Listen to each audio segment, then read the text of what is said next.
একজন মা জানে, ঠিক আছে, যখন যদি কোনো বাচ্চা থাকে আর তারপর আবারও যদি মানে মাকে নিয়ে যায় ওটিতে, ঠিক আছে, বা মা যদি হসপিটাল যায় আবার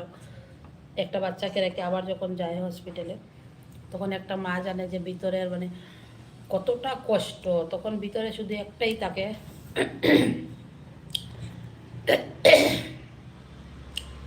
যখন বাচ্চা থাকে না, ঠিক আছে, যখন বাচ্চা নেই, ঠিক আছে, তখন তখন কার চিন্তা হয়? তখন সব থেকে বেশি চিন্তা হয় বরের জন্য, ঠিক আছে, যে আমার যদি কিছু হয়ে যায় তাহলে আমার মানে তখন বেশি মানে কষ্ট হয় বরের জন্য, ঠিক আছে। আর যখন একটা বাচ্চা থাকে তখন সব থেকে বেশি কিন্তু